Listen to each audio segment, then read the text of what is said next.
Buenos días. El día de hoy, 10 de diciembre, durante la conferencia matutina del Presidente de la República, la Secretaria de Gobernación hizo una exposición amplia donde invitó al debate a los juristas, jueces, magistrados y al pueblo en general, porque ella hace una diferenciación en la cuestión del derecho. Hay dos concepciones, dice ella. Una es la concepción formalista y otra es la concepción garantista. La concepción formalista, como casi el nombre lo dice, a lo formal, como dicen, la ley es ciega, no se toma en cuenta los sentimientos, las circunstancias y se apega casi estrictamente a la letra de la ley, aunque siempre la ley está en interpretación. Y por otro lado está la concepción garantista, o sea, de garantizar los derechos de la población en general. Ella se definió como parte de los que están por la idea del método garantista. Entonces esto en el fondo lo que implica es que el licenciado López Obrador planteó que si la Suprema Corte de Justicia no toma en cuenta estos factores concretos propios de cada una de las situaciones que se presenten en la imputación de un delito, entonces más bien en lugar de Suprema Corte de Justicia debiera llamarse Suprema Corte del Derecho, o sea, porque se cargaría todo a lo estrictamente formal sin tomar en consideración circunstancias específicas. Y en este caso puso dos problemas muy concretos. Uno, el tema de un joven que lleva preso ya, cumplió su condena de 10 años que le formularon originalmente, ya lleva 13 años en prisión y de acuerdo a la tesis formalista, pues como ordenaron reponer el procedimiento, entonces él ya excedió en 3 años de pena corporal la sentencia de 10 años que originalmente le pusieron.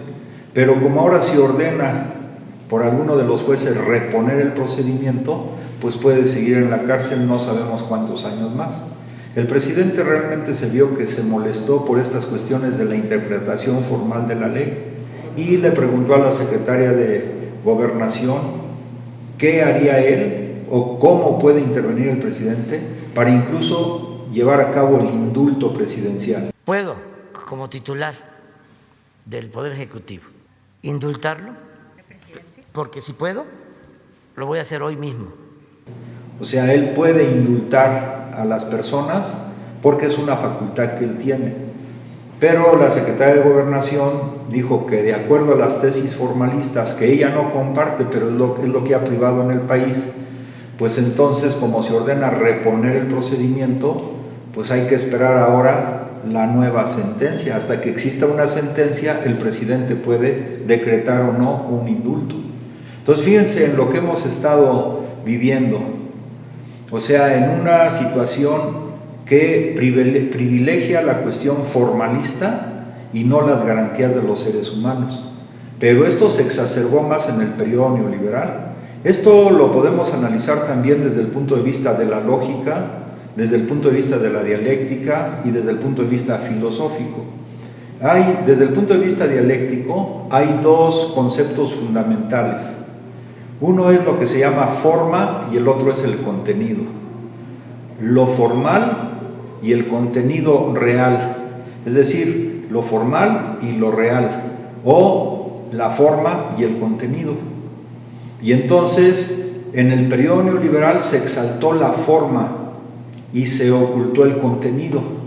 O sea, se exaltaba el decir que de acuerdo a las fórmulas que se planteaban por parte de doctores en economía, el país tenía dificultades o podría salir adelante de una forma, pero ocultaban el verdadero contenido de las políticas neoliberales, que era extraer la mayor cantidad de recursos humanos, materiales, naturales, financieros de los países y de los pueblos para llevárselos a los centros de poder a través de las grandes transnacionales o a través de las oligarquías nacionales.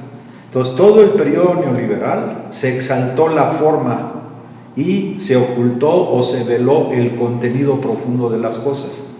Se exaltó, digamos,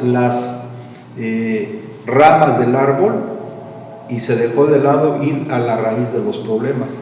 Esto que plantea el presidente es muy profundo, pero desde el punto de vista dialéctico es la interrelación entre el contenido y la forma. Desde el punto de vista de la lógica, por ejemplo, hay un libro muy bonito, ojalá y los que nos están escuchando lo puedan leer o lo puedan leer con sus hijos, que se llama Alicia en el País de las Maravillas. Los que ya lo leyeron saben que hay un pasaje donde un gato empieza a desaparecer. Lo último que queda del gato es la sonrisa. Entonces, quien escribe el libro dice, no es lo mismo una sonrisa sin gato que un gato sin sonrisa. Entonces, esto, repito, nos va llevando a un terreno que todos nosotros podemos entender, aunque en el periodo neoliberal pensaban que solamente los del círculo rojo o los grandes intelectuales podían entender, y el pueblo, o despectivamente como decían, el populacho, no tenía capacidad para entender estas cosas. Pues no, porque el presidente lo explica de manera muy sencilla. Aquí lo que hacemos es tratar de ligar estos conceptos, repito, de la lógica, la dialéctica, la filosofía, pero que es entendida por todos nosotros. Entonces, repito, lo que hoy se llevó a cabo fue un análisis y la secretaria de Gobernación propuso abrir un debate sobre estos temas. Entonces, como dijo el presidente, si nos vamos a ir por las cuestiones formalistas, entonces la Suprema Corte de Justicia debiera tener como nombre la Suprema Corte del Derecho. Y entonces pasaríamos de los casos particulares a puras generalidades. También esos son dos conceptos fundamentales de la dialéctica, lo particular y lo general. Entonces, a veces también en el periodo neoliberal, con formulaciones generales, se trataba de ocultar las particularidades de nuestro país y las particularidades de cada estado de la República o incluso las particularidades de cada empresa. Entonces nosotros tenemos que diferenciar. Estos son problemas también de orden político, pero de orden filosófico, dialéctico y lógico. Pero entonces quiere decir, como estamos inmersos ahorita en una gran revolución conceptual o una gran revolución ideológica, esto lo tenemos que tener muy claro, porque si no, estos grandes doctores en economía pues van a tratar de seguir engañando al pueblo. Hoy el presidente llegó al extremo de plantear, fíjense bien, él casi dijo, reto a estos economistas neoliberales a que expliquen cómo es posible que sus tesis, que realmente eran falacias, o también el presidente los llamó sofismas, o los podemos llamar dogmas, que se consideran, afirmaciones que se consideran verdaderas para todo lugar y para todo tiempo, o sea, verdades absolutas, lo cual es absurdo porque la realidad siempre está cambiando.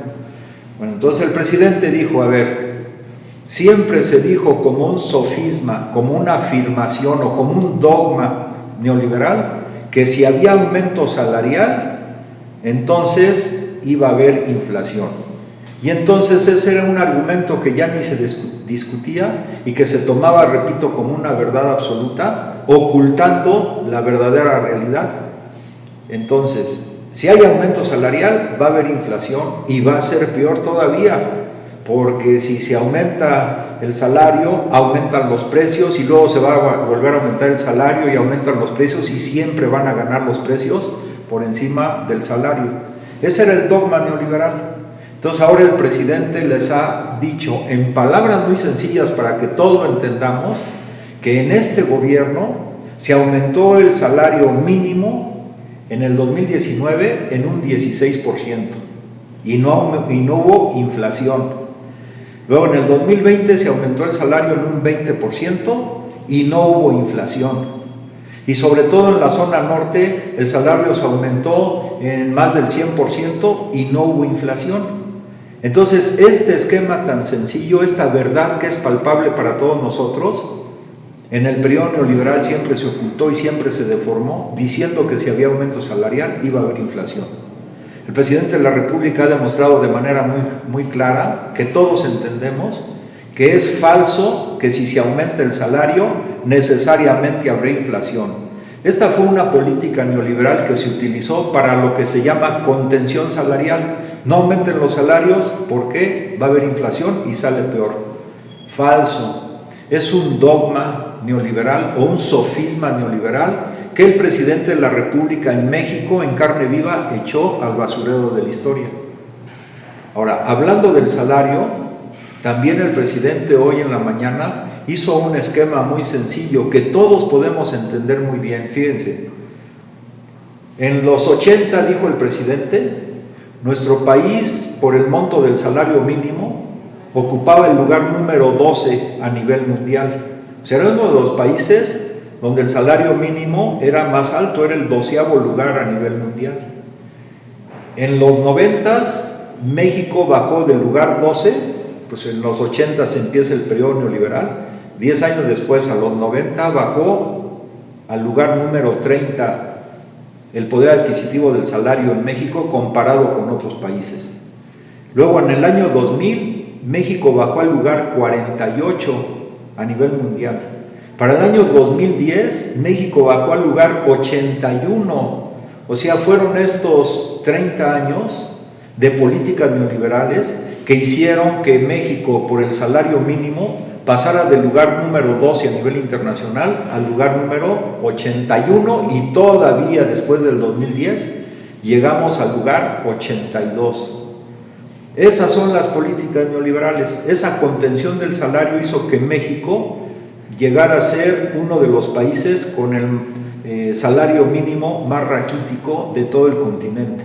Hoy el presidente mencionó que países como por ejemplo Guatemala, El Salvador, Nicaragua y otros más, sobre todo los de Centroamérica, en lo que se refiere a la tabla de salarios mínimos, están por encima de México, siendo que México pues tiene una riqueza extraordinaria en todos los sentidos.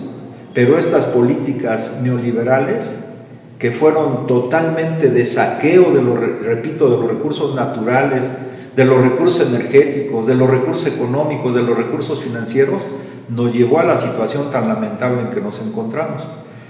Y ahora, el otro tema es que en el periodo neoliberal, volvemos a decir, se exaltaron las formas, lo formal, y se ocultó el contenido. Para ocultar el contenido profundo de las cosas, se utilizó sobre todo la televisión, es decir, estos intelectuales del Círculo Rojo, intelectuales orgánicos al modelo neoliberal, de manera totalmente deliberada, estuvieron mintiendo al pueblo, formulando juicios que, como venían de ellos, que son las vacas sagradas, entre comillas, de los intelectuales del periodo neoliberal, pues se tomaban como absolutos, ya no había discusión, simplemente lo que ellos pronunciaban casi era la ley. Ellos se basaron mucho en exaltar los aspectos externos de las cosas y no los aspectos internos profundos. En los textos, en los libros, en las conferencias de estos famosos intelectuales orgánicos al modelo neoliberal, que finalmente, o sea, son un brazo ejecutor de estas políticas que sumieron a nuestro pueblo en la miseria, en la angustia y en la desesperación.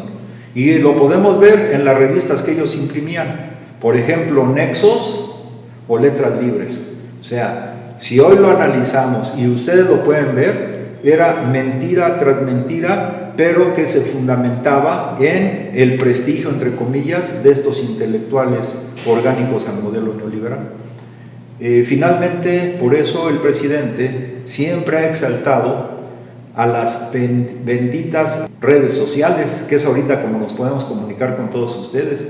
Si no fuera ese mecanismo, pues tendríamos que estar esperando, por ejemplo, para la televisión, que nos hiciera una invitación especial el Canal 2, pero ellos no entrevistan a cualquiera, ellos entrevistan a los intelectuales orgánicos neoliberales y de vez en cuando, además para golpear a personas como el licenciado López Obrador o personas que tienen pensamiento de izquierda en contra del modelo neoliberal. Entonces fueron elaborando toda una teoría, la utilización de los medios de comunicación para la manipulación de los sentimientos y del pensamiento de los seres humanos. Y sacaron dentro de todo eso una teoría, que es la teoría de que ahora ya no hay que fijarnos en la verdad. La verdad es lo que vamos viendo de manera objetiva, lo podemos constatar con nuestros sentidos, lo podemos medir, lo podemos analizar, lo podemos intercambiar con otras personas que ven fenómenos, el fenómeno de la misma forma. Ahora lo que utilizaron ellos es lo que llaman la posverdad, post más allá de la verdad. La posverdad ya no se basa en hechos objetivos, la posverdad se basa en ir creando en la gente, en la masa, una percepción de las cosas en función de la utilización intensiva de mentiras a través de los medios de comunicación. Entonces, en el periodo neoliberal vivimos un mundo de mentiras que ahora poco a poco el presidente de la República está desmontando con acciones concretas como la que acabamos de mencionar, por ejemplo, de los salarios, y que efectivamente él retó prácticamente a estos grandes especialistas, doctores en economía, a que expliquen que en México, en el gobierno que encabeza López Obrador, ha habido aumentos salariales muy importantes y la inflación ha permanecido pues prácticamente igual. Bueno, pues las cosas van cambiando. Para sostener este mundo de ficción, este mundo de mentiras, pues precisamente utilizan las fake news. Y entonces una mentira repetida una vez, dos veces, tres veces, por los medios de comunicación, la radio, la televisión, la prensa escrita, controlada por el llamado círculo rojo, entonces va generando en las personas la percepción de que todo lo que están diciendo ellos es real y no es cierto, parten de mentiras.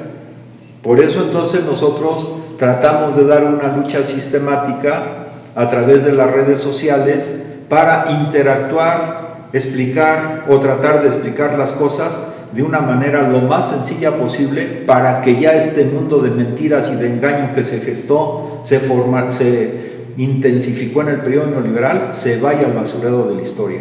Pero eso implica una lucha conceptual, una lucha ideológica. Por eso estos conceptos que desde el punto de vista filosófico se llaman categorías filosóficas. Una categoría es un concepto de máxima generalidad, o sea que se aplica en la naturaleza, en la sociedad o en el pensamiento humano. Por ejemplo, estos dos que planteamos, contenido y forma. Todo objeto que ustedes vean de la naturaleza, de la sociedad o del pensamiento humano, tiene contenido y tiene forma. Todo proceso, fenómeno, también de la naturaleza, de la sociedad o del pensamiento humano, hay una interacción entre otras dos categorías, o sea, dos conceptos de máxima generalidad, que son lo simple y lo complejo. En el periodo neoliberal lo que se trató es de hacer complejo lo que en el fondo es simple. O sea, y lo que nosotros queremos es hacer simple lo que en apariencia es compleja. Esa es la situación dialéctica, o sea, son dos polos. Otro tema también pues es lo abstracto y lo concreto. En el periodo neoliberal, o sea, los economistas utilizaban más bien las formas abstractas, fórmulas matemáticas abstractas que mucha gente no entendía. Se llegó al grado de enviar la propuesta de presupuesto a la Cámara de Diputados con formulaciones macroeconómicas, fórmulas gráficas, que muchos diputados no entendían, o sea, no porque sean ignorantes, ¿no? Simplemente porque es un lenguaje más especializado que no estaba al alcance de todos. Entonces utilizaban una forma, repito, la forma, no el contenido, utilizaban una forma rimbombante, apantallante, fórmulas matemáticas, gráficas, macroeconómicas, y pues ya muchos no discutían, pensaban, por eso, que era una verdad que ya era indiscutible, se tomaba como tal y se aprobaba por la inmensa mayoría de diputados las propuestas de presupuesto que enviaban los presidentes del periodo neoliberal. Pero ahora la cosa cambió radicalmente. Entonces el presidente, hay que reconocerlo, además de ser un gran estadista, es un gran pedagogo, es un gran educador de millones de mexicanos, o sea, es un educador del pueblo de México. Y estamos, repito, como lo hemos dicho en otros momentos, viviendo una etapa diferente. No tenemos hoy a un presidente como Peña Nieto, que resultó de la publicidad de Televisa y otros medios de comunicación, O sea, lo hicieron pasar como muy guapo, o sea, exaltaron, repito, las formas y ocultaron el contenido profundo del pensamiento de Peña Nieto, que confundía municipios con estados, que sumaba mal o restaba mal, etcétera. Entonces aquí lo que tenemos hoy con el presidente de la República es un ser extraordinario, un ser humano extraordinario, pero que además de manera sencilla explica estos conceptos que nosotros aquí tratamos pues de profundizar un poco más. Si te gusta lo que platicamos el día de hoy, que en una parte es ya más de razonar sobre los conceptos y las ideas, pues te pedimos por favor que te suscribas a nuestro canal de YouTube y que nos envíes tus comentarios para no caer en que lo que digamos sea considerada como una verdad absoluta. O sea, nosotros tratamos de hacer este análisis y lo compartimos con ustedes y nos gustaría mucho recibir también sus opiniones a través de las redes que aparecen en la pantalla. Pues te deseo que tengas muy buen día. Muchas gracias por tu atención.